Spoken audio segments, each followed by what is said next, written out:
It's all true. It's all very, very true. I got pooped on last night.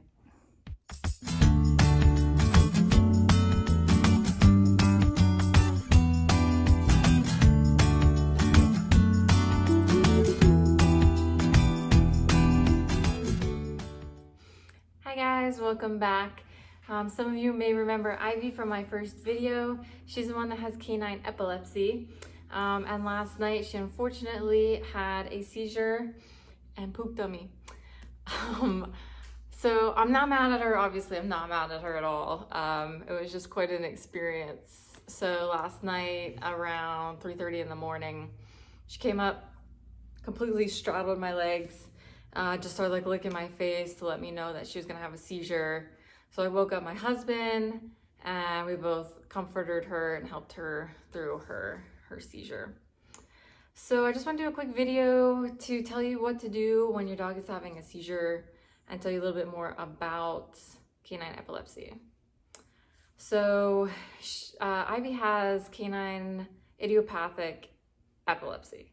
And idiopathic just means that they just don't know the cause of it. They don't know why it happens. There's some neurological reason that they just don't know. So there's some triggers, but there's no real cause of it. So if you do have a dog that has epilepsy, you want to try to take notice of the things that might, trigger it. For her, there's a lot of things like high activity. So if we go to the beach and she's running around a lot, that can trigger it. So we pre-treat it before we go to the beach, or anything with high energy, we pre-treat.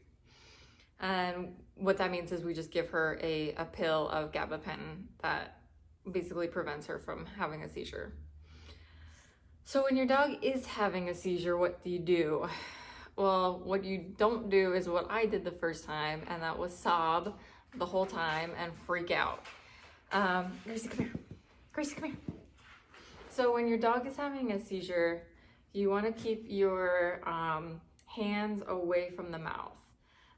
You do want to, however, protect the dog from any kind of sharp objects or stairs or anything like that.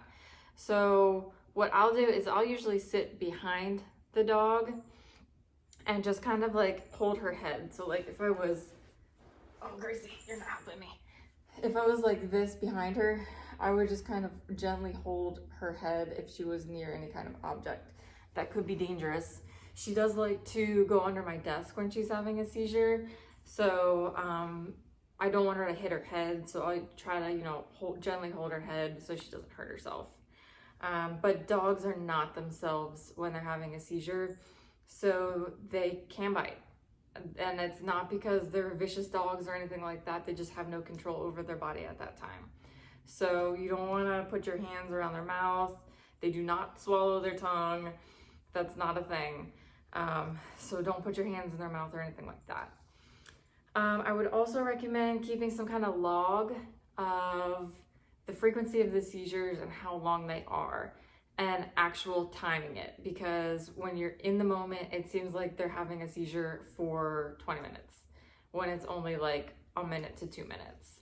So a great idea is to have like your phone and just time it and then write it down. Another thing you want to look out for is what's called cluster seizures, and that is a sequence of seizures that happen within a 24-hour period of time. So if there's more than one in a 24-hour period of time, they need to go to the ER and like now. Don't pass go, don't collect $200, go to the vet. And that has happened with Ivy in the past, and that's really scary because you can actually like have permanent neurological damage after that. So you want to make sure that that's managed. As far as management goes, there's a couple options. There's medication, there's gabapentin, phenobarbital, diazepam, and there's also options such as food. We try to manage it with food for now because a lot of times the medications are hard on their bodies, like their liver and their kidneys. So we're trying to manage it with a neurocare diet that's made for dogs with epilepsy. But sometimes that's not enough, and we're starting to get to the point where we might have to consider medication options. But it just depends on you and your family. They do think that there is a genetic component to epilepsy. For example, beagles are more prone. She's part beagle. So it just depends on the breed and their genes. But like I said, it's a scary thing, but you just have to stay calm and comfort your doggy. Look out for cluster seizures or episodes that last longer than a few minutes.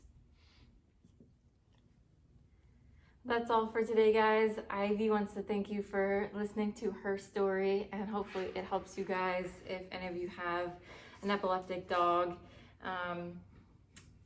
Thanks for joining. See you guys next time.